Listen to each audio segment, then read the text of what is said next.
It wasn't until the second half of the 20th century that venture financing became a professional, large-scale industry.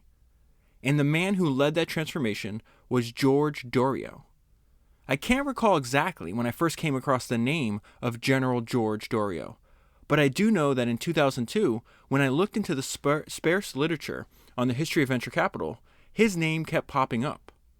I found a bunch of newspaper and magazine profiles, a chapter on him in a book or two, and a short film, but no full-length biography. He is the founder of the modern VC industry, but there's been remarkably little written about him. He is the first person who basically ran an institutional venture capital fund, and he played a lead role in getting the VC community to see itself as a real industry. The venture capital industry began to take shape after World War II on the northeastern seaboard, when in 1946, Doriot became president of the first public venture capital firm, Boston-based American Research and Development Corporation. The famous inventor Charles F. Kettering predicted ARD would go bust in 5 years, but Doriot proved him wrong. Over the next 25 years, as his firm financed and nurtured more than 100 startups, many of which became huge successes that pushed the frontiers of technology and business. ARD companies led the way in developing computers, atom smashers, medical devices, and new machines that desalinated brackish water. Doriot even backed George H.W. Bush's first company, Zapata Offshore. He was very important because he was the first one to believe there was a future in financing entrepreneurs in an organized way. The more I researched Doriot's life, my fascination with an idea transformed into a fascination with the man behind the idea. Doriot was one of the most charismatic characters I have ever come across. Though I have never met the man, I fell under his spell. That was an excerpt from the book that I'm going to attempt to talk to you about today, which is Creative Capital, George Doriot and the Birth of Venture Capital, and it was written by Spencer Ante. And the reason I say I'm going to attempt to try to talk to you about this book today is because this book prompted so many disparate thoughts and ideas in my mind while I was reading it that I'm going to try to tie together. But I might not succeed. I might be all over the map today, so hopefully you stick with me. I have an insane amount of highlights and notes and just tangents in front of me. So let me first tell you why I wanted to cover this book right now, and what caused me to push this up the queue, because I have a couple hundred books. A lot of recommendations obviously come from you of books to cover in the future, but I wanted to put this towards the top because a few weeks ago I did a 2-part series on the House of Rothschild, the Rothschild family, and there was a section in the second book that I did in that 2-part series that really put together the importance of the Rothschild family and how they were able to generate so much wealth. And that book was written by Neil Ferguson. And in that section, he describes that the Rothschilds were responsible for inventing an entire new asset class. And that, surprisingly, was also mentioned in this book. So I'm going to skip ahead in this book. I'm going to read an excerpt about the Rothschilds that comes from Creative Capital. And I'm going to try to tie this into how this relates to the life and career of George Doriot. The most powerful bank of the 19th century, the House of Rothschilds, is a case in point. In the first part of the century, the Rothschild family rose to power, transforming a small merchant bank in Frankfurt and a clothes exporter in England into a multinational financial conglomerate by lending money to war-torn, cash-strapped European governments. Later on, they created the biggest bank in the world, and this is the most important part, by pioneering the creation of the modern bond market, enabling British investors to buy internationally tradable bonds on other European nations with a fixed interest rate. The Rothschilds made a colossal fortune by making these loans and by speculating on their rise and fall.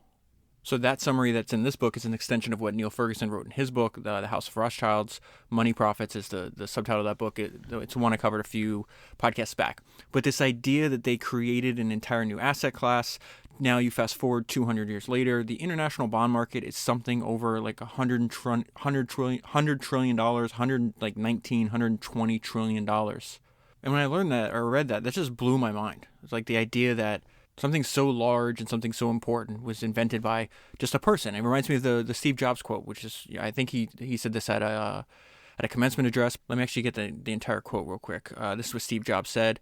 And he said, when you grow up, you tend to get told that the world is the way it is and that your life is just to live your life inside the world. Try not to bash into the walls too much. Try to have a nice family life. Have fun. Save a little money. That's a very limited life. Life can be much broader once you discover one simple fact.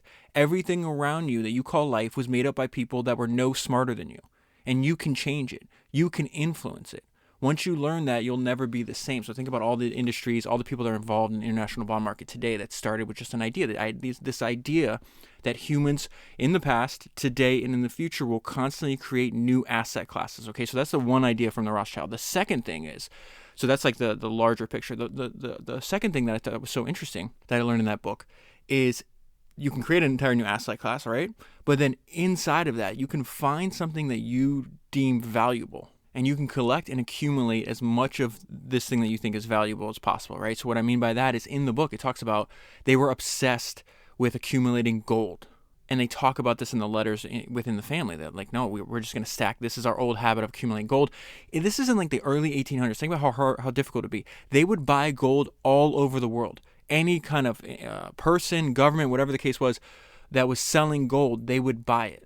And so when I got to that part of the book, it made me think of something else. I'm going to try to tie this all together. And what's remarkable about the book that I'm talking about today is me and Spencer, the author of this book, have obviously read a lot of the same books. I'm not kidding. He probably mentions 25 different entrepreneurs and books that I've read for the podcast so far. And that was one of my favorite things about reading this book is because he kind of ties all this together. So one of the books that I read and that he references is Titan. It's the biography of John D. Rockefeller. And in that book, I would say Rockefeller's approach to the accumulation of Standard Oil stock is the same as the Rothschilds' approach to the accumulation of gold. And there were a lot of different people that had equity in Standard Oil. Anytime they wanted to sell out, maybe they wanted to sell some stock to buy a yacht or whatever the case is, Rockefeller would buy it. And he talks about even way before Standard Oil is incredibly valuable, he's telling young partners in the business, it doesn't matter. Whatever you do, and I'm going to paraphrase here, he's like, listen, you sell the shirt on your back, but you don't sell that damn stock. And of course, many people didn't listen. He wound up taking his own advice, and we see the result, building one of the most colossal fortunes in human history, right?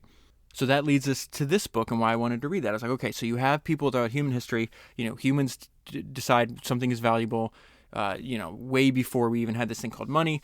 We know for a fact, if you study history, you're going to see that they're going to invent new asset classes. Then there's going to be things within that asset class that are going to be extremely valuable sometime in the future. So we have George, who creates an entirely new asset class, venture capital, which in today's day and age is growing rapidly. But within that, so you have George starting a new asset class, but then the majority of his wealth is going to become from one company that he has ownership in, which is Digital Equipment Corporation.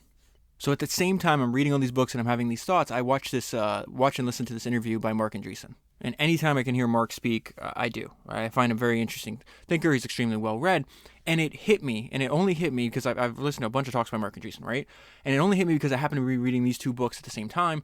And I realized Marc does something that's really smart. He combines an extensive, deep knowledge of human history in general and business history specifically, right, with paying attention to the edge of the internet or the edge of technology. And so I thought about like why? Why is that important? And I was like, all right, if you study, like if you're reading about the Rothschilds, you're reading about George Doriot, you're reading about all these other, the beginning of companies and all this other stuff, you realize, okay, you get a fundamental understanding of human nature, the fact that history doesn't repeat, human nature repeats, right? And that, in the past we've invented new asset classes, we're currently inventing new asset classes, and in the future we will. Well, how do you discover what the new asset classes are? You hang out in our day, you hang out on the edge of the internet. So what's the I would say the largest or most well-known asset class that's been invented recently? That's got to be cryptocurrency, right? And so you have cryptocurrency in the whole, and then you have other things like something I just read about, and then like on a lower level, like underneath that, like you could say NFT is a completely new asset class. I just heard a story that's rather remarkable that can only take place on the edge of technology, where you have this guy. This happened very, very recently. He went to spending something like $5,000 on an NFT. People from the outside obviously misunderstood, and we know this because we've covered this over and over again. In the beginning of a company, beginning of industries, it's always going to be misunderstood by outsiders, right? So this guy spends $5,000 on an NFT. It's a picture of a rock. 19 days later, he sells it for $1.3 million. And when I hear about that, I'm like, okay, that person is speculating in a new asset class and an NFT, just like the Rothschilds were speculating in international bonds 200 years ago. And so let me try to tie this all together. I think the lesson that I just learned from putting all this together from Mark Andreessen, who again is a lot smarter than I am, right? Study history so you have a fundamental understanding of human nature. Read all the time. It's funny because now you see, since a lot of people are working remotely, Mark, I've seen a couple like remote interviews or remote talks by him, and I think it's his house, but his background is a ton of books. It's not even books in a bookshelf. It just has stacks of books everywhere. And again, this guy has unlimited, for all intents and purposes, unlimited assets. And he's telling you, right? His actions are telling you, hey, there's a lot of valuable things in these books. You should probably read them. So let's tie this together again. And I'm trying to, I don't have notes. I'm just trying to tell you these thoughts because I think the combination of all these ideas is very powerful. And I think he's a great example of that. It's like you read all these books, you study history so you can have a fundamental understanding of human nature, right? Understand that what we're doing today may look new, but the principles are not new. So you have that fundamental understanding of human nature, and then you hang out on the edge of technology and the edge of the internet. And I think that's where you can combine, if you combine these two. I mean, he's institutionalized this in a business, right? You combine these two, and you can create great opportunities and potential large financial rewards for yourself. So that is why I'm reading this book right now. So let's go into his biography real quick. I'm going to give you an overview because there's not going to be this like cohesive narrative here. I'm going to give you an overview of his life, and I'm just going to go through the highlights one by one. Okay, so he had like 17 different jobs. That's obviously an exaggeration. So he's the founder. He's going to be the founder of American Research and Development Corporation, which is one of the first venture capital firms ever. They call him the father of venture capital. He founds INSEAD, which is one of the world's top business schools. This was in Europe because he's born in Paris and then emigrates to the United States. He's a professor at Harvard Business School for 4 decades, and this is like when at the very beginning, they didn't really have a curriculum. And then he serves in the military, and that's why they call him general, because he winds up becoming brigadier general in the United States military during World War II. So that's the outline of his career. Let's jump into a little bit about him. The Frenchman became arguably the most influential and popular professor at Harvard Business School's Graduate School of Business. Over 3 generations, Doriot taught thousands of students, many of whom went on to become executives at the world's top corporations. He called his course manufacturing, and this is what's so fascinating to me. He called his course manufacturing, but it was really his philosophy of life and of business. And so that's something that pops up over and over again, is the way they approach when you're reading these books. It's like one thing that jumps out at you is like you really have to spend time developing your own philosophy on business and life. It's important, and it should be unique to you. At Harvard, Doriot became a Yoda-like figure, dispensing wisdom to an ever-growing group of disciples. And I'm going to read some of his maxims here. They're spread throughout the book. Before I do that, he stressed, talking about what he taught his students, he stressed common sense themes such as self-improvement, teamwork, and contributing to society, while spicing up his philosophy with practical and pithy words of advice. And so this is just some maxims that some of his students remember him saying in his lectures. A real courageous man is a man who does something courageous when no one is watching him. If any information is to be exchanged over whiskey, let us get it rather than give it. An auditor is like a tailor. He can make a fat man look thinner or taller or younger. You will get nowhere if you do not inspire people. Always remember that someone somewhere is making a product that will make your product obsolete.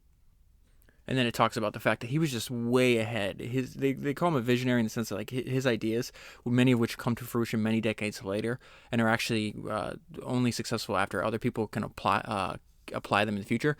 So it says Doriot was one of the century's most visionary thinkers. He was able to recognize the importance of globalization and creativity in the business world. And decades before economists appreciated the value of technology, Doriot realized that innovation was the key to economic progress.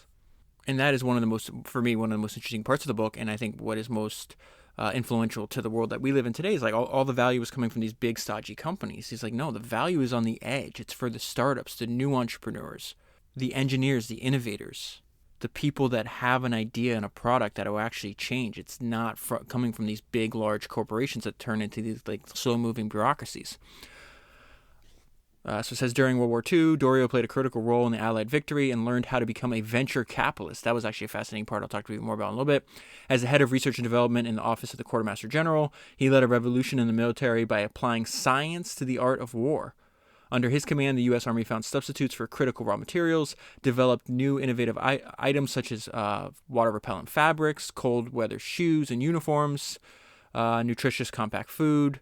And in one confidential project, Doriot oversaw the invention of Doron. This is interesting. It's lightweight plastic armor that was named in his honor. For his achievements, he was promoted to the rank of Brigadier General and won the Distinguished Service Medal, the highest U.S. military medal given to a non-combatant. And then something that's throughout the book is the fact that he was capable of independent thought. This is a little bit about that. In the military, he ruffled feathers by resisting orders so he could make sure soldiers had the equipment they needed to survive in the trenches. And in the financial world, he upset the conventional wisdom by proving that there was big money to be made from patient investing in and the nurturing of small, unproven companies, something we take for granted today, right? But it was a new thought in his time. And it was through his work at Harvard Business School. He's like, well, there's a deficiency. Like there's a huge gap in the market of the American economy. He's like, so he's going to start a company to fulfill that. This is the need that ARD would fill, right? So he says ARD would solve a major imperfection of modern U.S. capitalism. New companies were starved for money and professional management. Entrepreneurs at the time had a difficult, if not impossible, time raising capital. Banks were ultra-conservative, reluctant to lend money to unproven ventures. And it's saying, like, this is something I had a misunderstanding of before, and I've mentioned it to you before. It's like, if you go back and you read, like I've read a lot of books on, like, Bob Noyce, the founder of Intel, the early days of Apple. I've done a couple podcasts on that. Henry Singleton, Teledyne. So I thought the first venture capitalist ever was Arthur Rock, because Arthur Rock winds up having this crazy career. He's invested in Intel, Apple, and Teledyne. He was on the East Coast. He was actually a student of George, which he's in this book, which is amazing how this all ties together. But in all these other books that I'm reading, Arthur pops up constantly. He's a hilarious character. I wish I could find a biography on him. But he was talking about, like, listen, like this thing that we call venture capital is like, it was called adventure capital, which in my opinion is a way better name than venture capital. But he's like, they called it adventure capital, and all the money we would raise would come from like really the descendants of really rich families. So think of like the descendants of Rockefeller, the Whitneys, people like that. And so in George's time, because George gets involved, I think about 12 years before Arthur does. Like a dozen, maybe like 10 years, something in there. So it says, listen, banks are very ultra-conservative. They're not going to lend to unproven ventures. So the only people fulfilling this need were rich families like the Rockefellers. And he winds up co-investing with the Rockefeller Brothers Fund multiple times. And so check this out. This is the beginning, and we're gonna go. We're not going chronological here. My notes are wild for this book. So this is the beginning of the company. Think about this. We have. I just think it's so fascinating to go back and think about like the beginnings of a company, beginning of an industry, beginning of an asset class. ARD's beginnings were modest. The first venture fund ever raised was $3 million.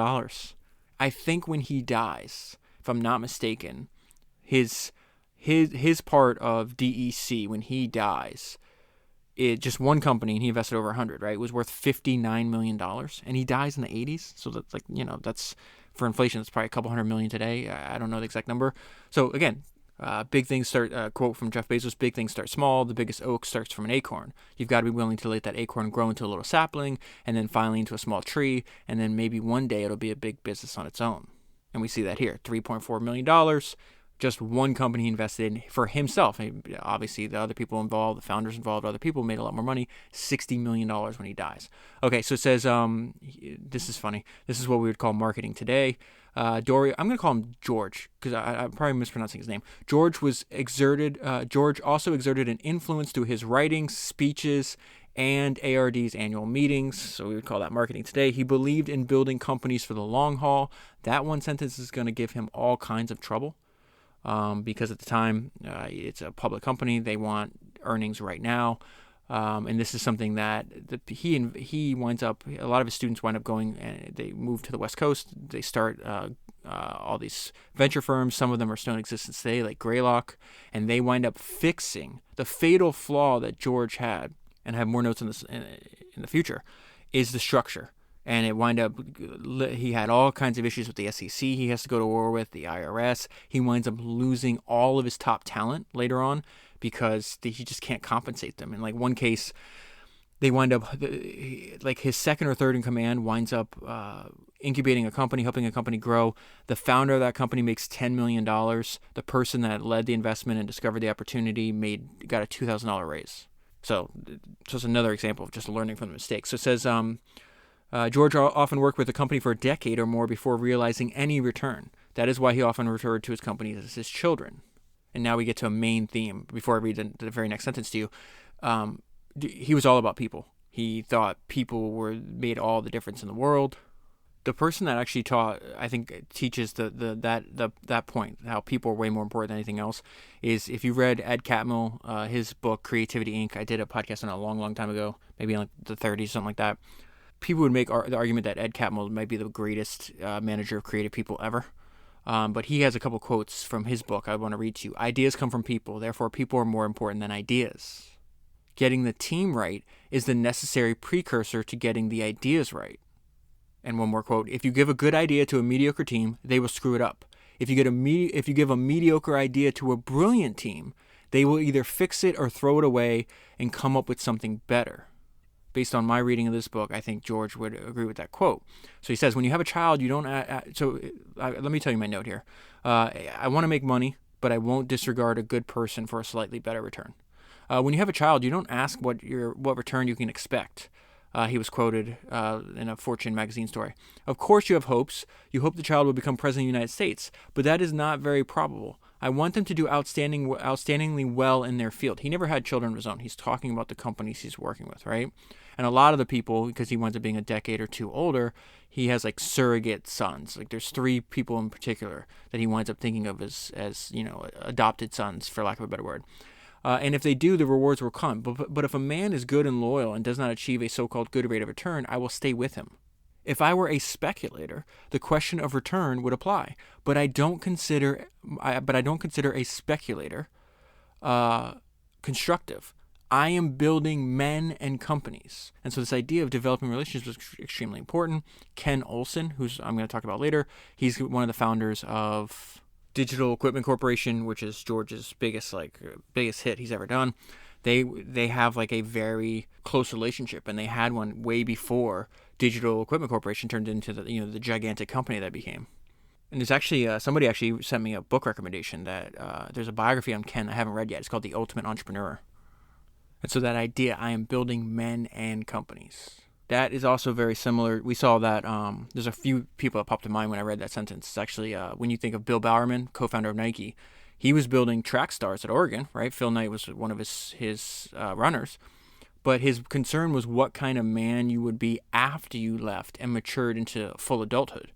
That's why his biography is called Men of Oregon. Les Schwab, same thing. Read his autobiography. He talks about, I'm very happy that I built this successful company. I'm happy that I gave away 50% of the profits to my actual employees and made other people rich. But he said he was most proud of the people that he mentored and how, in many cases, he was considered like a second father to people that he helped get into business. A lot of them wind up asking him to be in their weddings, and he's like, that's just some of the. It was even more gratifying than the building of the company. So this is a little bit about his relationship with Olsen, which we'll talk about later, as a perfect match. In Olsen, George found the archetypal engineer turned entrepreneur who was dedicated to making his company a success. I like this quote from George, who he's describing Ken. A creative man merely has ideas. A resourceful man makes them practical. I look for resourceful men. When ARD liquidated its stake in Digital, the company was worth more than $400 million. They wound up doing I think right before he dies, they're doing like $99 billion a year in the 80s, something like that. So it says when they liquidated stake, the company's worth $400 million, yielding a return on their original investment of more than 70,000%. It was the young venture capital's industry first home run. And then now the author, I'm still in the introduction. This is crazy. Now the author tells us why the book was written. George was the prophet of this new startup nation, the leader of a social and economic crusade that democratized the clubby world of finance more than any other person. Through his teaching, writing, and leadership in the military, academic, and financial worlds, pioneered the transition to an economy built on entrepreneurship and innovation. For playing this role, George should be revered as much as other well-known business titans such as J.P. Morgan, Rockefeller, or Carnegie. Hopefully you'll agree with me after reading this book. Okay, so let's go to his early life a little bit. I want to tell you about the influence of his father, because George is definitely a little bit of a hard ass, or definitely a hard ass. Extremely like Spartan, disciplined person, watching costs like a hawk. Was very concerned about like applying perfection to not only like your work life, but also like your manners, the way you dress. Like he was just like he ran like a very tight ship, even personally. Some of that's going to come from his father. So this story, I'm just going to give you the end of it. George he's a young kid at the time. He places second overall in his class. He runs home with his report card, and he's expecting his father to be proud. And his father just looks at him and said, "Why second?" And this is the lesson that George took away from that. And also, this is going to be very similar to how he acts later on. He began to understand the reasons behind his father's behavior. His father, he would tell a friend years later, when recalling the incident, was not concerned that George had failed to achieve first place in his class. No. He was concerned that George was happy placing second. To his father, who was a famous automobile engineer, who had raised his children to strive for excellence in everything they did, celebrating anything less than the best possible result smacked of contentment. And contentment, his father believed, is a state of mind that recognizes no need for improvement. And so this is a little bit about his father's career. Every successful man can usually point to a mentor that helped guide his career. For Auguste Doriot, that man was Armand Peugeot. So that's the head of that famous car company. How do you say that? Peugeot. Okay, so Peugeot. So it says Armand recognized Auguste's mutual fascination with machines and with the future, and shortly after his return to the factory, sent Auguste on a series of apprenticeships in order to learn the latest techniques in automobile design and engineering gas-powered explosion engines, as they were called at the time. So this is the late 1800s, and they're trying to figure out how to mass produce, or I guess first make and then mass produce automobiles. And the reason this is important to the story of George is because his father does extremely well. He's essentially like the right-hand man of one of the greatest industrialists in Europe at the time, right? And he leaves that job because he wants to take a risk on himself. And he starts his own company, his own automobile company, making cars under his own name. And he does well for a while, and then World War I happens, and his factory is destroyed. He had a partnership with the brothers, the Bentley brothers, the car that's extremely popular nowadays. So at the same time that the France has to take over his factory to produce supplies for the war, he loses the partnership with the Bentley brothers, and he winds up having to retire early. And so why is that important? Two things. One, after World War One, the family realized there's no opportunity for their son. George, I don't know, I think he's like 20, something like that. So they send him to America by himself. And two, for the rest of his life, because he saw what happened to his father, and this is kind of counterintuitive, he was extremely risk adverse and conservative with money. Because he saw how fortunes, like even when you're at the highest of highs, how rapidly things can change. Here's another maxim from George, and his influences his thinking on creating this new asset class. A commercial bank lends only on the strength of the past, said George in one of his favorite maxims about the venture capital business. I want money to do things that have never been done before. And then we also see something in George's mindset, which a lot of motivation for doing something new could be like your dissatisfaction with the current state of affairs, right? I just went over the autobiography of James Dyson. He just could not believe how crappy the fact that vacuum cleaners were clogged immediately when you start using them. How the hell in 100 years of use had nobody thought a better idea? And it just drove him insane. There's a lot of that with George because he's on the East Coast. He's at Harvard. He's back and forth between New York. He knows about a lot of investment bankers. And he's just like, they're not entrepreneurs. They have no desire or focus to start anything new. They just want to work for these companies that have already been established a long time ago, or these family banks that are multiple generations. And he says, he just talks about the stuff he doesn't like on Wall Street. They rarely, if ever, took a hands-on role and helped to nurture a company. George realized how critical such nurturing was in determining the success of a new venture. I don't know anyone on Wall Street who ever built a company. They simply furnish money, and that is the least important part of it. And so at this point in his life, he's just a student at Harvard. He's not teaching there yet. He winds up, Henry Ford. So I'm going to skip over a lot of stuff, obviously. It took me close to 15 hours to read the book, do all my notes before I sat down to talk to you, right? And So the author does a great job. He's talking about Alexander Graham Bell and just all kinds of people and how they financed their early ventures. So a lot of these people I've done podcasts on it. They're in the archive if you're interested. So, but one person that I have to tell you about is that Henry Ford influenced George's thinking. So this is a little bit about that. In the spring of 1913, it took almost 13 hours to build a Model T. So 13 hours to build one car. By the end of the year, when a complete assembly line was in place, it only took 90 minutes. The price of the Model T could then, therefore, because you can make you're way more efficient, it goes from $950. 15 years later, it's a third. It's like less than that. It's $290, or yeah, $290. By that time, Ford was producing half the motor vehicles in the world. Europe, and he had a front row seat at this, right? Because this is what his father did. Europe may have pioneered the development of the automobile, but mass production was a U.S. innovation. When George cracked open the pages of American machinists and machinery, this whole new industry of machinery and mass production was unveiled before his eyes. After all, automobile manufacturing was like the early 20th century's version of Silicon Valley. It was an industry transforming the world and creating vast riches for the select few who mastered the new techniques of mass production. Why is that important? Because he sees in just a few decades, it goes from this, basically handmade industry to one that's generating gigantic wealth, made Henry Ford one of the richest people on the planet at the time. Flipping through the pages gave George an appreciation for the dynamic nature of technology and the emerging power of America. So the author's going back and forth is talking about what's happening in World War I. Every single one of George's cousins dies. They're all a little older than him in World War I. The country's in shambles. His family's wiped out financially, so that's when they send him to America.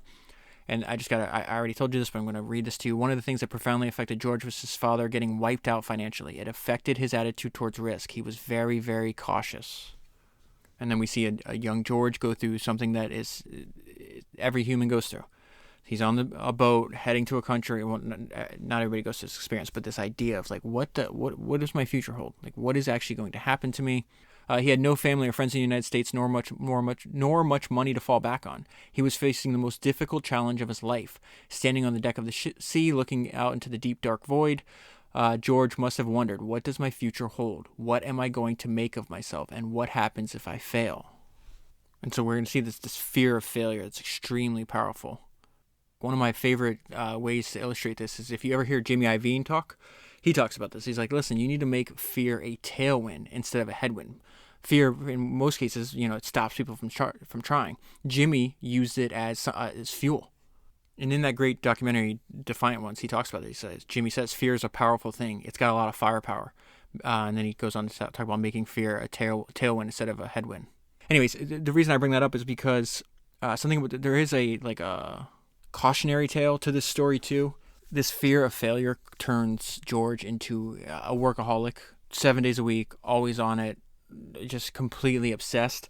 There is at the end though, he's married. He has this wonderful marriage. They're married for like 50 years. And the end of the book, like they buy a vacation house. They're going to build a dream house now that he's retired. And his wife writes him a letter saying, now we get to spend all this time together. The next year, she gets diagnosed with cancer. 2 years later, she's dying. She's dead. And so this idea that you're going to put off living your life for some like future date of retirement, that you have more time, like the future is always uncertain. And so the cautionary tale, because I'm not going to read those highlights because I'm not going to cry on the podcast. Like, it is devastating. He is devastated by this loss, and he's writing her poems. He winds up getting inducted into the Business Hall of Fame. And his speech is not, he's like, you think my life's a business story. My life's not a business story. It's a love story. And he writes a letter. He reads a poem, like a love letter and a poem to his dead wife. And everybody's in the audience crying. Lucille Ball's there. She winds up having the poem printed out, framed, and sends him a note that, like, what you said touched my soul, changed my life. And for like the survive the next like 10, he outlives his wife by like 10 years, and it's just devastating. So again, cautionary tales there. I know that I'm prone to this. If you're listening to this, you probably are too. There is an element of being obsessed and working all the time. It's a mistake. It's a mistake that happens over and over and over and over in these biographies. I'm telling you, I've read hundreds of them. They all regret this. There is probably a small percentage of humans, these complete psychopaths that don't have feelings for other humans. I'm not talking to those people. but for a normal person, a normal driven person that wants to work all the time, if you over optimize your work life at the expense of your family, you are going to regret it. And it's obviously a difficult thing to avoid if you have some of the smartest, most productive, most capable, formidable people that you and I are studying, and they make this mistake. We have to use their examples as cautionary tales. You read these poems, these letters, these thoughts that George is having about his wife after she died, and it is obvious he's filled with regret, and that it's over. Like his wife, you can't, that's the worst possible situation you could be at the end of your life, because you can't go back and fix that. And I think the best way to hammer that point home is if you buy the book and read it. It's the last chapter. It's called Love Story. Just read that chapter. It'll drive that point home. And I don't think if that one chapter might be able to cause you to avoid making that same mistake, the price of the book it's priceless. Like there's not a better return on investment from that. Let's go to George when he's 26.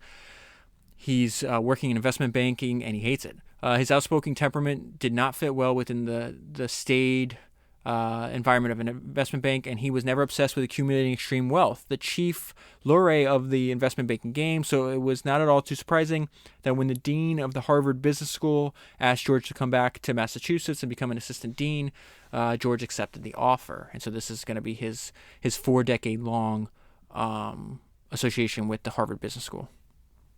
And so this is a little bit about that fear of failure I was just mentioning. He was haunted by visions of failure, so George worked overtime to ensure that his teaching debut would be a success. And he's like, I took this job, but I don't know if I can do it. I don't know if I can teach or not.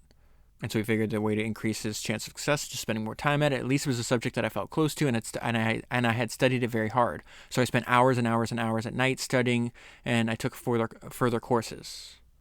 And then I just have a note a few pages later, good guy George. Over the next 4 decades, George would go on to mentor thousands of other students, giving them advice, finding them jobs, guiding them in their careers, and taking an extraordinary personal interest in each and every one of their futures. In fact, throughout his 40-year teaching career, George kept detailed files on many of his students, which he updated on a regular basis. There's a great anecdote later in the book where one of his students asked for advice. Should I take this job? I could double my salary, something like that. I have a young family. And George's like, no, you should go and get an MBA or whatever the case is. And so he wound up not taking the advice. He winds up getting the job. And like a couple of years later, I think 9 years later, something like that, the student winds up running the company, being promoted to the president or whatever the case is. And George sends him a quick note. You were right. I was wrong. Congratulations. So I thought that was really cool. He just fundamental understanding of this guy is he comes up with his own philosophy on everything, right? He wants to think things through for himself. In the classroom, George began to develop a novel educational approach where most professors kept a chilly distance between themselves and their students. George believed strongly in forming a close bond between student and teacher. From the start of his teaching career, he felt that every student deserved personalized attention. A second tenet of his early philosophy, which he absorbed from his father, was drilling the value of hard work into his students. So he's writing a letter, says George described with a palpable sense of glee the importance of imparting a strong work ethic. I do believe that the men leave my class, they have a definitive notion of what an honest day's work means. The third tenet of his philosophy was an emphasis on pragmatic management, on the nitty-gritty realities of day-to-day decision-making, not high-flouting theories. A lot of this book is like personal letters he wrote. There's another book I almost read, and I'm glad I did this one first because I wanted an actual biography. It's called The First Venture Capitalist is the term, and I think almost all of it's like his writing or like somebody like edited the book together. It's a lot of his notes, his letters. He also like would write in public as well, and then reminiscences from his students. But this is an example. So we have a lot of quotes in this book from his own writing. This is an example of that crazy work ethic. I haven't had a day's rest for 4 months. And so right away, he becomes really good at teaching. He gets a note from his class that says, you've given us something of far greater value than case books or assignments. You gave us yourself. As you paced back and forth on the deck before us, you looked upon our group not as a class, but as individuals needing guidance. You gave us needed advice, encouragement, criticism. You gave us you urged us into original and constructive thinking upon difficult problems and developed powers of analysis and understanding of infinite value in days to come. And so this is the effect it had on receiving this note had on him. It was a remarkably poignant moment for George, a major milestone in his young teaching career. The heartfelt note from his students proved that George, despite all of his doubts, was hitting his stride as a teacher. This is more on his philosophy and what his class was like. George began to mix some philosophy into his pragmatic teaching methods. He would stand in front of the class, pacing back and forth, and he would encourage his students to ponder the purpose of life and the purpose of business. It was a highly unusual technique, but the students realized George was giving them knowledge of much deeper value. He peppered his lectures with a number of pithy aphorisms, which pupils would take notes on. Here's a couple examples of that. One should not only be able to criticize, but should also have a suggestion to make. Another one, don't challenge others' statements. Have them repeat them over again. Ask about prospects who didn't buy your product. Always challenge the statement that nothing can be done about a certain condition. He used his course as a forum to explore new subjects in business that were assuming greater significance in his view, such as entrepreneurship and leadership. George devoted one class to the process of financing and building a new company. It's really interesting how all of the experiences that he's exposed in his life are going to combine together to create something new. The class that he's teaching at Harvard, he winds up serving on a bunch of boards, like 20 different companies. His experience in the military, his experience that he saw with his father, all leads to, and then his distaste for a lot of what was happening on Wall Street, all is going to culminate into this idea. It's like, hey, we really need to create a way to start to get talented young people to start more companies. Okay, so at this point in his life, he's married. They never have children, but it says George was a workaholic with no family responsibilities to divert his energies. And so because he was a workaholic, because he didn't have personal distractions, so now he's setting up. He's doing part-time consulting with the military. He's running his class. He's serving on 15 to 20 different boards. He's going back in the summers and going back to Paris to start this international business school. And so this is when he is approached to do ARD. And this is what happens is they put the plan together, and then World War II breaks out, and they have to wait, and then they form ARD in 1946 after the war. And so ARD actually starts out as this like group of New England businessmen, and it's like the president of MIT, and they're going to call themselves Enterprise Associates. So and this is like a very weird structure. Enterprise Associates would raise $300,000 from 20 different people to finance the final stages of promising research projects. So there's this like little group is meeting with various entrepreneurs. Most of these are like academic projects they think they can turn into a product, right? So they look for ideas. They wind up having a dinner. They find one company. It's this company called National Research. So a bunch of people at the dinner say, okay, this is May 7th. The reason I'm telling you this date's important. May 7th, 1940. They're like, okay, we're going to do this. We're going to fund this company, right? May 10th, Germany invades Luxembourg, Belgium, and the Netherlands and France. And so most of the people who are at the dinner who agreed to put up the money, a couple of days later saying they're going to withdraw. It's not a good time to do this. And so this is what they learned. The people that were, like some people, almost everybody backed out, so they're not going to do it. But the people that were still going to do it, there was a group of them, they wind up doing ARD in the future, right? So this is what they learned from this experience. So the experience of Enterprise Associates taught the venture industry pioneers an important lesson. They realized it was a good idea. It might not be a good idea to have a company with only enough money to find and study projects, right? So you have people looking for money. Then you come up. They're saying, okay, we're gonna work with you, and they say they pass the hat around, right? So you can think about like, okay, well, we found this guy or this company. Let's have dinner. Let's all throw in, right? So it says this is not a good idea. The company should have its own money instead of the money being withheld. So it says it might not be a good idea to have the company with only enough money to find and study projects, then pass the hat for capital to start the new company. A company should have its own capital, they concluded. That way it would be insulated from events outside of its control. And so it says for the time being, though, the war snuffed out the formation of the nation's venture capital industry just as it was getting off the ground. 6 years later, though, George, Compton, and a bunch of these other members of the Brain Trust would revive their plans to create a regional venture movement. But first they had a war to fight. So I'm going to skip over a lot of his war work, but I do want to talk to you about how his work in the military during World War II actually helped inform his later career in investing in new companies. So it says George learned how to become a venture capitalist during the war, for it was through World War II that he underwent the most significant metamorphosis of his life, transforming himself from a professor of business into a world-class builder of innovative new enterprises. When George became head of the military planning division, he began running, in a sense, his first venture capital operation. The purpose of his division was to identify the unmet needs of soldiers and oversee the development of new products to fulfill those needs.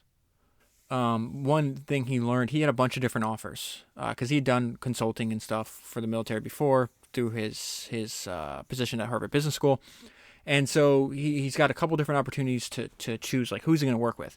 And really the key lesson I learned from this section is, like, you should always, if you have a few options, work with the smartest people you know. And so one of his former students is running the quartermaster corps at this time.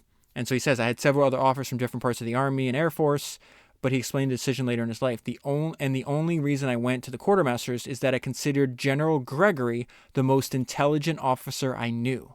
And so one of the advantages that George had during this time is the fact that the limiting factor then and probably now is good people, right? People with leadership skills and brains. And so there was all this, like, deficiency of staff constantly. And they're like, how the hell is George finding all these qualified people? Well, at this point, he'd been a teacher for 15 years. So he's got, like, this Rolodex, so to speak, of just driven, intelligent people. And that's something he did that was really smart. He's just maintained and nurtured these relationships for decades. In some cases, for his entire life, right? In the case of Ken Olsen, like, he's almost about to die. They're on a board together. Like, they've known each other for 30, 40 years, something like that. So this is a quote from a newspaper around this time that gives you a little indication of what that means. I don't do the work. I just pick the right, bright men to do it for me. While teaching at Harvard Business School for the last 15 years, George always had a sharp eye out for able young men. Today, a lot of them were working for him and never failed to deliver for their indefatigable chief. One word is omitted from George's otherwise complete vocabulary. That word is impossible. If a thing must be done, it can be done. Two good ideas for you here. So he's got a great team, but in the service of this goal, so he's got they're in charge in many cases of making sure all the people, the actual people fighting the war have the right equipment, right? And he just winds up, the main idea here, I guess one of the good ideas here is, in the service of this goal of building the best team, he also paid attention to details others missed. And so at the time, he's requisitioning supplies for tankers. And so he's asking the questions, like, well, how much space is in there? Like, we need to know. It's like, no one knows. So it says, before the war, no one thought to measure the foot space in the tank to see how much the soldier's shoes would fit in such a cramped quarter, or to see how soldiers' shoes would fit in such cramped quarters. But George did. In fact, he had a tank delivered to his parking lot in Washington, D.C. So again, just paying attention to details that other people miss that are important to your job. And then the second good idea is he would break the chain of command, because he didn't want the information he was getting to be filtered from other people. So what I'm about to read to you is this is something he had in common with, like, the founder of UPS, who would insist on talking to drivers. Like, every time he'd pass a driver on the street, he'd pull over and just talk to them, right? Jeff Bezos did this with anybody could email jeff@amazon.com. He wanted, like, unfiltered information from his customers. The founder of Kinko's, we saw him do this, Paul Orfalea, right? They all wanted, the main theme here is they all want unfiltered information from the front line. They understood that was the most important part. And they knew that layers of managers distort the message. It's very similar to, like, if you played the game Telephone when you were a kid. Same thing's happening when you're adults, except because you've added all this layers of management. So it says, one of the wonderful peculiarities of George was that he didn't want word coming back from channels. And so this description of that, he knew it would take forever. And they'd run into people that didn't agree and they'd get stifled. He wanted us to violate all kinds of rules and regulations and just write a letter and put a stamp on it. It was a rare opportunity to express myself to someone who would read it with intense interest and start to do something about it. It would not be laid in a desk and forgotten about. It would not be stifled because of bureaucracy. It would be moved and action would be taken on it. I'll just give you an idea of the size of the organization he's running. There's 542 people when he joined. There's more than 2,000 at the peak that were working directly under him, and he had a budget of a couple $1 billion. He's also, again, working 12-hour days, 7 days a week. Okay, so let's go back into the main point of this, right? He's starting a new asset class. I'm fast forwarding. This is 1946. They start the American Research and Development Corporation, also known as ARD. ARD was formed. This is George writing in the company's first annual report to aid in the development of new or existing businesses into companies of stature and importance. ARD was the first professional venture firm that sought to raise money from non-family sources, primarily institutional investors such as insurance companies, educational organizations. This was a critical development since it greatly expanded the potential amount of money that could be devoted to venture capital. And so now they're writing, this is one of his partners, they're writing about, like, you got to stop being afraid to take risks. Like, that is where all the opportunity is.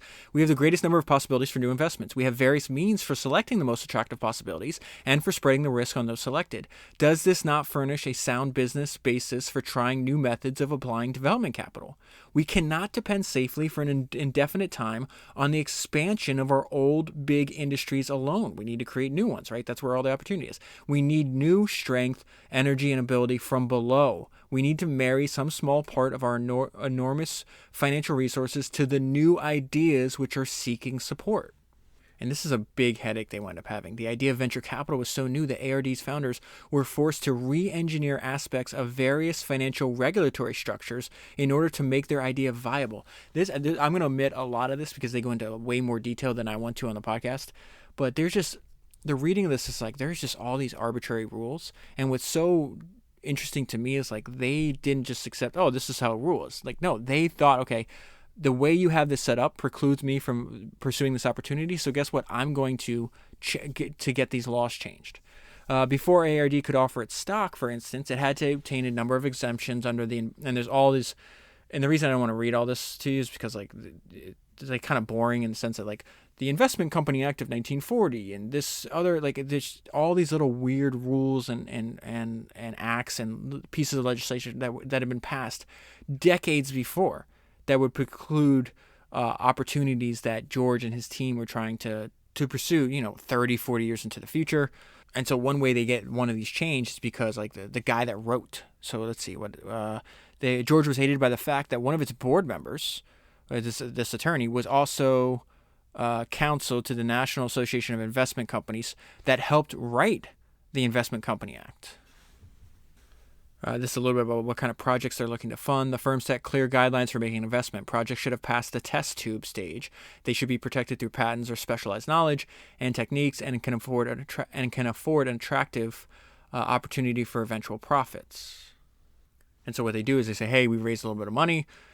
All you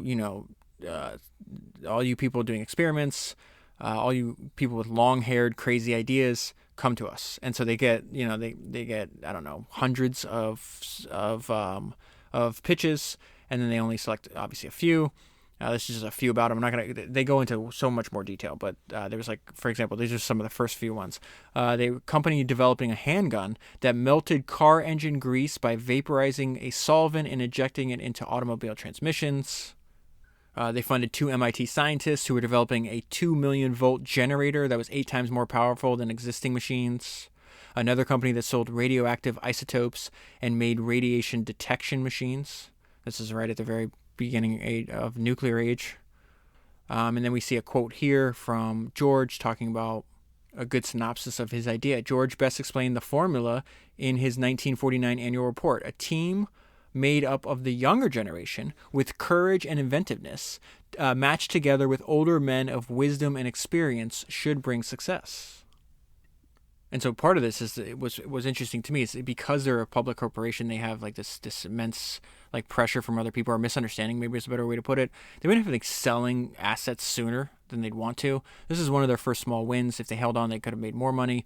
One startup fulfilling its high hopes was Tracer Lab. Its founder, this guy named William, credited George with inspiring him to focus the company on its best opportunities. The General, so everybody in the book calls him the General, by the way. The General provides 2 things that a young scientific organization most needs: enthusiasm and appreciation. Like all the others, I started out with a handful of ideas and a lot of long-range plans. In a couple of years, I got bogged down in detail. George stepped in just in time to pull me out of the rut. So they wind up getting their first capital gain ever. It was $37,000 when it sold 1,700 shares of Tracer Lab. So you get some press coverage, get some wins. I'm fast forwarding a little bit. And really, his whole issue the whole time, he's like, I'm trying to build a great organization, and I don't have enough money. I can't raise them. Investment banks wouldn't underwrite. So it says, despite the successful offering and positive coverage, Newsweek, Barron's, other outlets, revealing that half of ARD's ventures were showing a profit, ARD could still not convince an investment bank to underwrite its second offering. And so this is where he expresses a frustration of the lack of money he's able to raise. He's like, I have way more opportunity to pursue than money. He expressed frustration over the growing gap between the rhetoric and the reality of the venture capital business, if it could be even called a business at this point. I am afraid that, as usual, people believe in venture capital as long as somebody else's money does it, he said. People will make long speeches explaining that they don't want the government to finance small businesses or new businesses, but they still do not want their own money to be used for it either.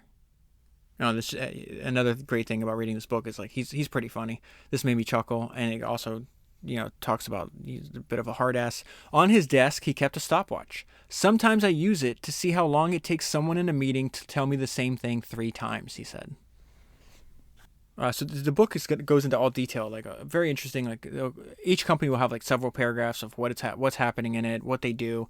But I want to point out one thing, that a large role when you hear of people that work with George and raise money from him, some of which wind up being his employees in the venture firm, they all say similar things. It's like he helped them manage their mindset.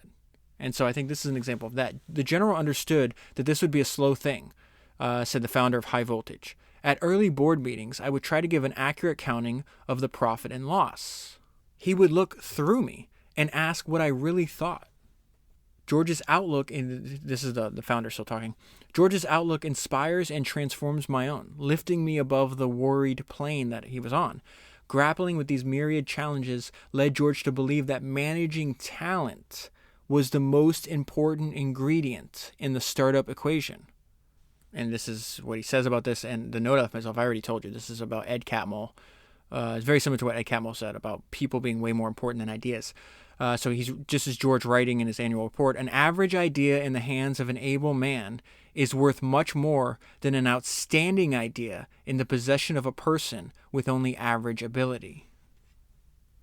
So now we're a few years into ARD. This is where one of his few former students, and that's where he recruits a lot of people, they actually want to join. I thought it was interesting, his description. And this is, I didn't know at the time, I learned this later on in the book. This is Bill Elfers, I think is his last name. He's one of the founders of Greylock Partners, which is a venture capital firm that's still around. And he winds up founding it all the way back in like 1960s, 1965, somewhere in there. So this is what Bill said. It looked to me like an adventure. It was a fragile company, and we didn't have a lot of money. Says Bill ended up working for ARD for the next 18 years. And I think he winds up being, I want to say he's George's like second or third in command. This is one of the very talented people that George loses because his inability to compensate talent. He's going through like all these fights with SEC at the time. There's a crazy amount of detail in the book about that. But this was funny. The struggle, I really need to make sure I'm emphasizing for you like how difficult what he was misunderstood by everybody. He had a hard time raising money. He had to fight with regulators.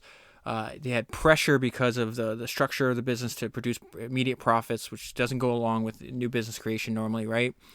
And so it says, but he also, and then this is also going to illustrate like his personality. Like he's really funny through all the ups and downs. George maintained his sense of dark humor. Never go into venture capital if you want a peaceful life, he warned a group of businessmen in 1950. Keep on financing concrete that doesn't move, that doesn't call you at 2 o'clock in the morning to tell you about a new human accident.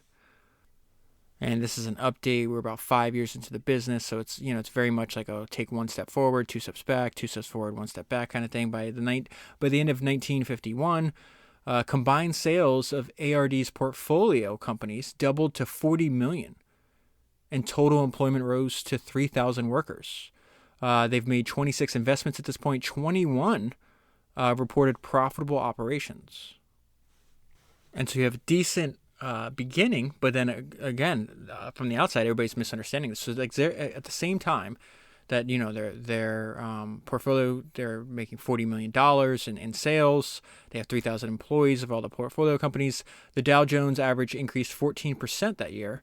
But the prices for ARD went all the way down to $19 by year end. People that had invested in the stock 3 years earlier were down 25%. So that's not where you want your investment to be. You've held a stock for 5 years and you're down 25%. George defended the firm's poor stock returns in his letter, taking issue with the way that ARD was being compared to an investment. His investment trust rather. His answer was that investors needed to be more patient. The corporation does not invest in the ordinary sense, he wrote. It creates. It risks. Results take more time and the expenses of its operation must be higher, but the potential for ultimate profits is much greater. So this is about, and this is mentioned many times, like the counterintuitive nature of their work, right? It is misunderstood by outsiders. I know I said that a lot. I have to, like, it comes up over and over again in the very beginning. And this is like the same thing, beginning of an industry, beginning of an asset class, beginning of a company, which is what you and I have mostly studied. The beginning of companies are always going to be misunderstood, right? So it says, and don't worry about the company names here, their funding, that's not important. The growing success of ionics and high voltage convinced ARD directors that early stage investments in technology companies represented its best opportunities. This is the counterintuitive part. The riskiest investments, they were learning, held the greatest potential to, held the potential to generate the greatest financial returns and the highest personal satisfaction. It was quite a turnabout in ARD's thinking. After ARD invested in high voltage and Tracer Lab, some of our friends began to say, "Oh Lord, not another long hair project. Why doesn't ARD back something commercial and make some money? We learned our lesson. Now," this is the most important part, "now we realize that our best things are long-haired." So internally, they're learning all these lessons, the counterintuitive nature of their work. Externally, ARD was clearly making progress, but investors still weren't buying the story. Much of Wall Street still viewed ARD as a freak, philanthropic enterprise dreamed up by a strange collection of Harvard professors and State Street financiers. Fortune magazine noted that skeptics, particularly stockbrokers, believed that this mighty aggregation of brains had brought forth a financial mouse. So a main part of this is George not only having to maintain and manage the mindset of the people he's working with, he's got to do it for himself. He's got, he feels like he's making progress. No one's understanding. It's taking years for him to explain this to people, so he's a little gloomy. George set down his thoughts on the state of the industry in his 1953 letter. His conclusion: venture capital is not fashionable. The search for, and then this is where he talks about, he's like, people are too afraid of risks. They're not understanding this. So search for security instead of hard work and daring. They are searching for security instead of hard work and daring opportunities. And so there's a cyclical nature. At this point, people stop getting new pitches. It says its deal flow was slowing to a trickle. We do not know of any interesting new projects, George confessed. In a May note he left to himself. He often wrote notes or memos like this to clarify his own thoughts. We do not know where to find interesting projects. And so we see the sad state of affairs. It also doesn't help because he's already tangling with the SEC at this point. And so this is the sad state of affairs. This is 7 or 8 years into his company and after the founding of ARD. Their share price is just destroyed. ARD shares were so beaten down that ARD was no longer seen as a growth investment. It was a value play. So the only people thought, it's like the cigar butt version of like the Buffett people that use the cigar butt method. Those are the people that are buying his stock now. It's like, no, it's not that you have growth, large growth in company earnings in the future. It's like, no, this is a value play. I thought that was funny. I mean, it's not funny at the time he's going through it, for sure. It's very depressing for him. But again, they're misunderstood. They don't know. They're about to hit really hard. This is where they're going to, I want to say 4 or 5 years from now, this is when where they hit their first home run. And I guess that is a good idea for you and I. The idea that the future value is most likely to be realized when it's misunderstood by other people. And so at this point, they're like, okay, this project isn't working out. We should just sell.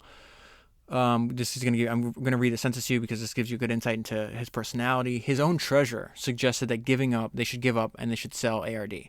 And this is George's response to this guy. His name is Ford. It says George wrote that Ford was a weak and uninteresting man who never believed in ARD.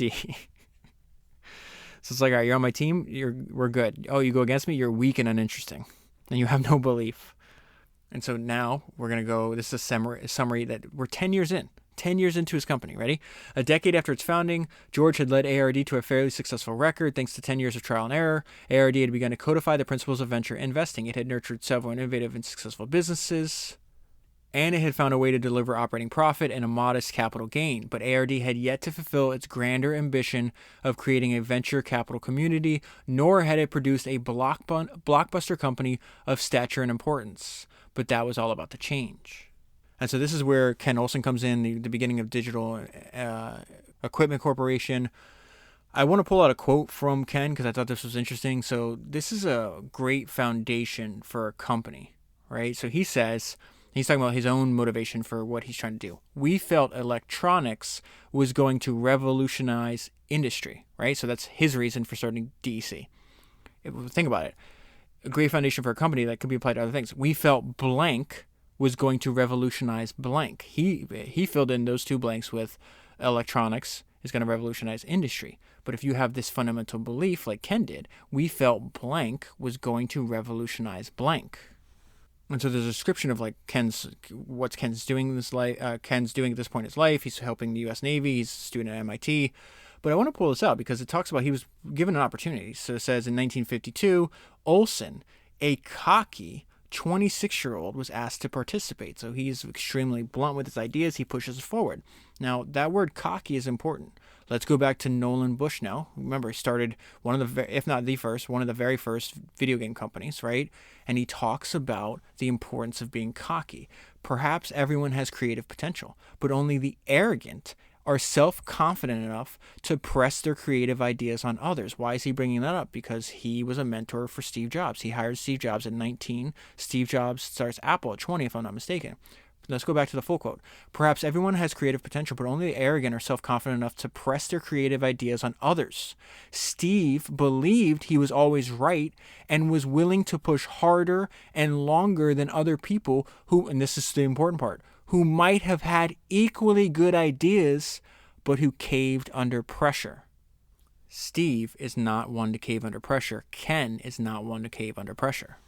Talks about Ken. And then the note I left myself here is like, this makes sense why George would want to back him, because they think similarly. So it says, Olsen despised the organization man with his perfectly trimmed hair and his immaculate gray suit. He's talking about like people working at IBM and large corporations at the time. And his neat suburban track house. He believed in the individual engineer and in collaboration with small teams of colleagues that quickly develop products that change the world. George has that same belief too. And so what Ken is going to do, he wants to launch a computer company that is going to make machines that were cheaper and easier to build and use than the expensive IBM mainframes of the day, which had almost like complete control of the market. And so it was funny to me at this point. He's helping staff DEC2. One of his former students comes to him, Johnson. Johnson had two other offers, both for more money, but he visited George to see what he thought about the job. You're a Scandinavian, aren't you? Asked George. Yes, replied Johnson. Scandinavians work very hard, replied George. I could use another hardworking Scandinavian, because that's what Olsen is. You do that, you work for DEC, and you make them work hard as hell. And so again, we see the importance that George puts on work ethic. This is very interesting to me, the predictable response about of humans. So he's trying to make a more personal, computer. Olsen, that is, and he's told, you can't do this. Computers are not a toy. We've seen this before. Olsen wanted to liberate computing from the tyranny of the elite. The concept of an interactive computer was strange. Some people thought it was wrong. Computers are serious. You shouldn't treat them lightly. You shouldn't have fun with them. How ridiculous! I mean, think about the world we live in, right? How ridiculous this sentiment is. And they're telling him this time, and again, this is why it's so important, because like, go back to Nolan Bushnell, like cocky people are able to push their ideas. They're not going to give up in the face of, people telling them don't do this. You shouldn't have fun with them. They shouldn't be exciting. They should be formal and distant with red tape involved. That is a quote from Olsen about what people told him. Another maxim that spread throughout the book, one of George's maxims, was you should always raise money when you don't need it, having learned through hard experience that when you do need money, chances are you are unlikely to get it. This is very similar to the few lessons from Warren Buffett we just went over. He says the most attractive opportunities may present themselves at a time when credit is extremely expensive or even unavailable. At such a time, we want to have plenty of financial firepower, which means plenty of cash. So this is a quote I want to bring to your attention about somebody that works at ARD for George. So it says George was head of it, and he was more than anything else a teacher. He said he was in the business to test a thesis. Making money wasn't really a very high objective. He wasn't opposed to it, but the salaries were modest. There was no ownership in the company for anybody. This was a mission. There was a missionary zeal about it. That's how George got away with underpaying us all, because we believed we were doing something for the greater good, that we were making America a better place. And I just want to bring to your attention again, this is yet another historical individual, somebody that led a remarkable life where they thought of themselves as a teacher. We see this over and over again. Whether you're an investor, founder, whatever the case, they talk about, I'm a teacher. That's how they describe themselves. Let me give you a quote from the founder of Costco, Jim Sinegal. If you aren't spending 90% of your time teaching, you aren't doing your job. So that's his quote, right? Let me give you another quote. His mentor, the guy that Sol Price, the most influential retailer without a doubt that's ever lived, right, was Jim Sinegal's mentor. In the biography I did on Sol Price, he talks there. Jim Sinegal wrote the foreword to the book. He's also in the book because he was a mentee of Sol Price. He's giving an interview much later when Costco was already successful. They're like, "Oh, you've known Sol Price for a while. You must have learned a lot from him." And he's like, "No, that's not accurate. I didn't learn a lot from him. I learned everything. Everything I know came from Sol Price." And what did Sol say? You train an animal, you teach a person. And so we see this over and over again. You teach. And a lot of that that's why I say over and over again, repetition is persuasive. You read these books and it's like they have a philosophy, a way they want the people that they're leading to think, and they repeat that over and over and over again. They stick to these ideas for decade after decade. So now moving ahead in the story, we're about 15, 16 years into the founding of ARD. He's going to give a speech. This is where why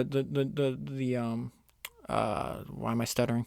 the title of the book, comes from. So it says he traveled to Illinois where he delivered an extraordinary address. So he's talking to a bunch of security analysts, and he titled the address Creative Capital. The more insightful part of the talk focused on George's explanation of ARD's investment philosophy. And this is what he said. The first tenet was that the riskiest part of the spectrum has to date proved the most rewarding, and the greatest capital gains have been earned in companies which were started from scratch. Second, most venture investing has not been built on achievement of dramatic overnight successes, but on the steady growth of soundly based, well-managed affiliates. So they reference portfolio companies as affiliates. That's the word he used to use.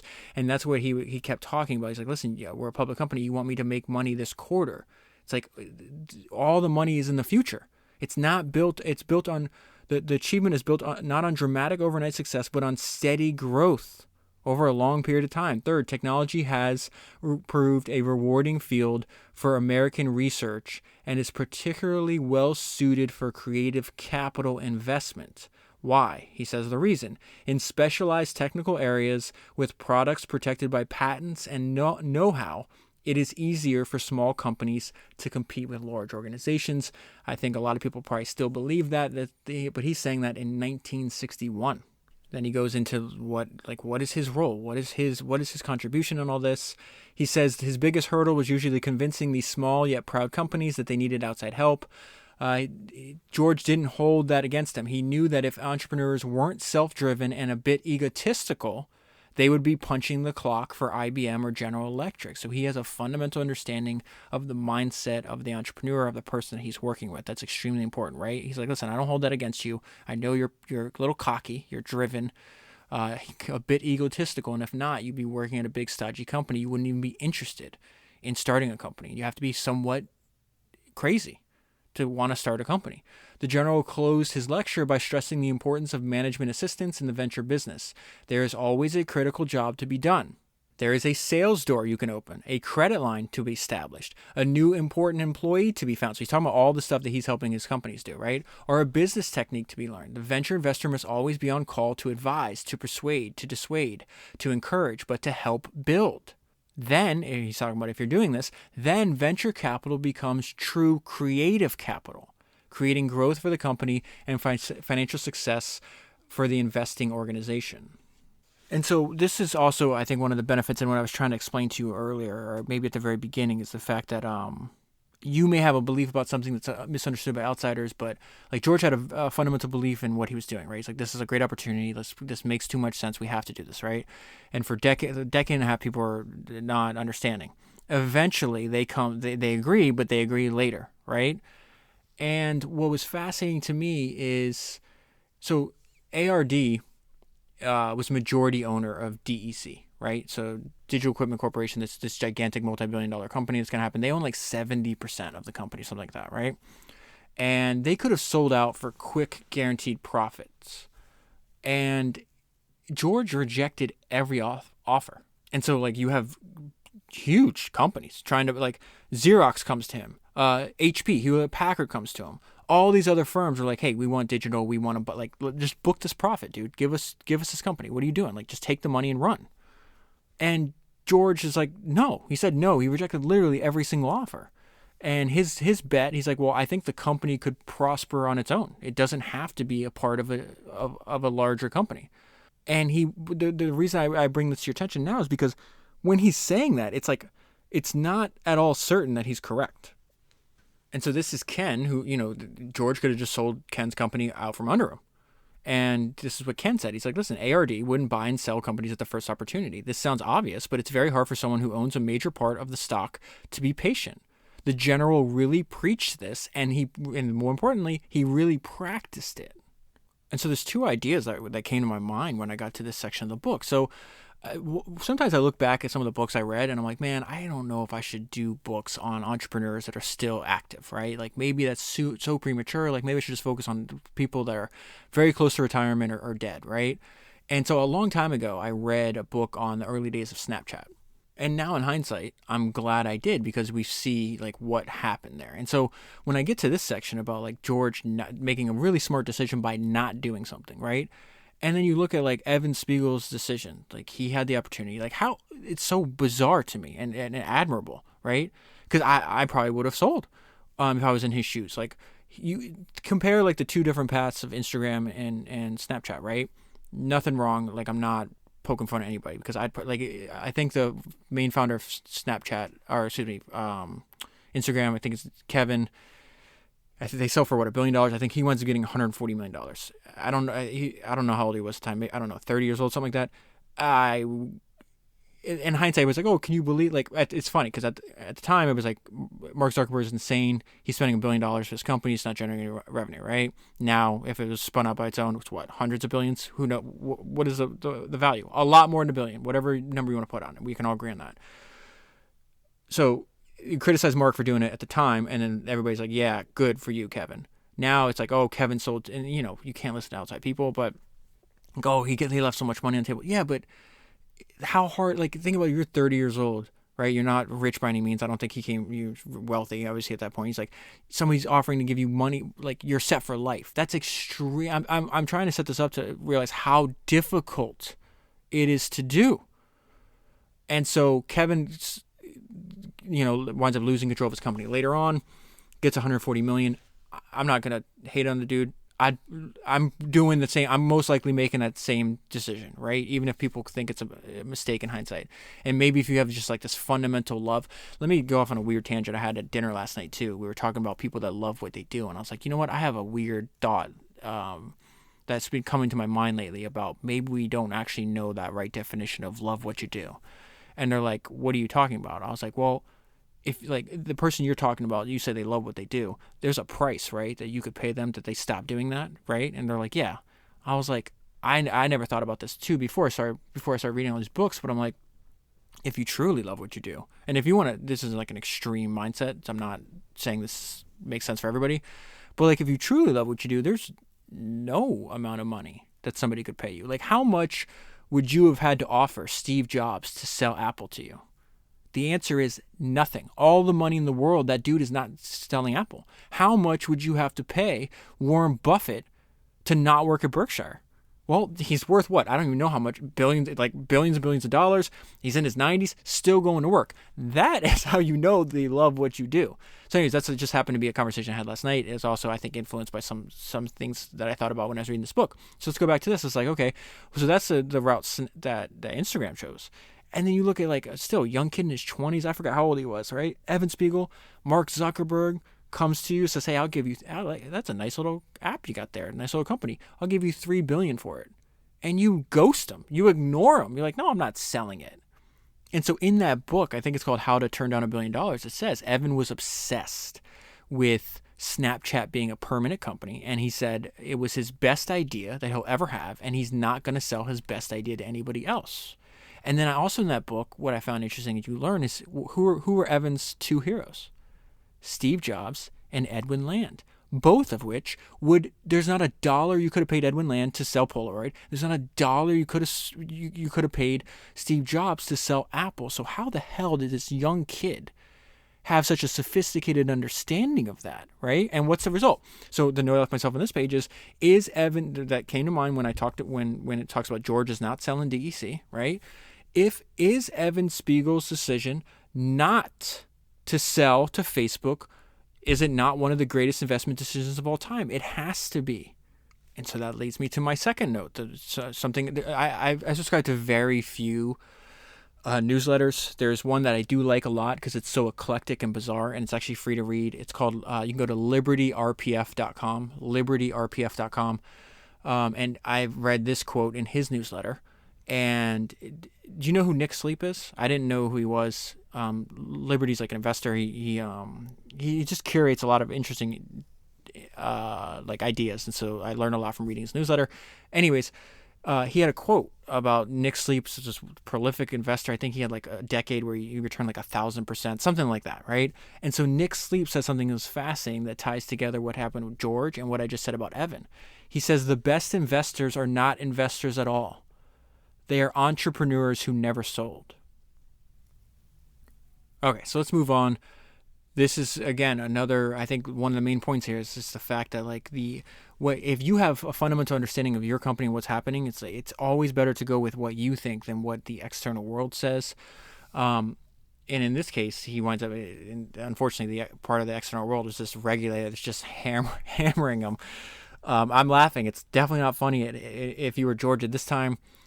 He feels like he's finally getting some kind of validations because they just hit real hard on DEC. And yet even if his stock starts rising, that causes the SEC to not think venture capital. It's such a weird dichotomy here that to think venture capital is not that important. And he says meaning the SEC's lack of appreciation for the importance of venture capital was driving the general mad. He was always going crazy about the SEC. The tragic irony of this bitter struggle with regulators was that they were lowering the boom on ARD just as investors and economists were beginning to recognize the significance of George's achievement. So now he had to fight the complete indifference of outside investors before. It takes a decade and a half, and then they're like, oh, wait, this guy's actually right. So then they come around to him, and as they come around to him, the SEC says what you're doing is fundamentally not valuable, and it's violating all these regulations, and we're going to hammer you. And so it's because of all this his hands are tied, and also red tape with the SEC. He just loses all of his talent. This is where his second in command leaves. Because they realize, hey, this guy's not going to retire, so I can't take it over. But also they realize that they have to improve the structure of these. It has to be a partnership, right? And because was the example where some of them, in the case where they're financing entrepreneurs' companies, entrepreneur has stock in the company, makes a ton of money. The SEC's like, they're just, I'm not going to cover the weird rules because they don't make any sense to me at all. And obviously they've been since changed, and even the rules that weren't changed, they figured out a way to get around them with the different structure.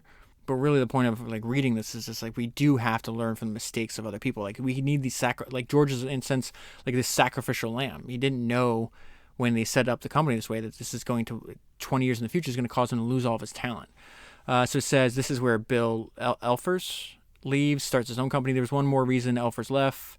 He realized, along with an increasing number of investors in new companies, that venture capital and the stock markets mixed as well as oil and water. Elfers could see the government's increasing interference with ARD's affairs was not going to end. The SEC's letter challenging ARD's practices was received by ARD a week before Elfers resigned. And so Elfers comes up with a solution for this. He says, for Elfers, the solution to many of ARD's problems was to take advantage of a new organizational form, the limited partnership.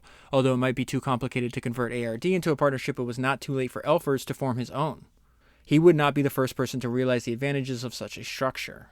So there's some other people in California doing the same thing. In 1961, Arthur Rock, who was then an investment banker and a student and a previous student of George when he went to Harvard, formed Davis and Rock, and he adapted the old oil wildcatting business. That was interesting. The Big Rich, I think it's founders number 149 if you want to learn more about that.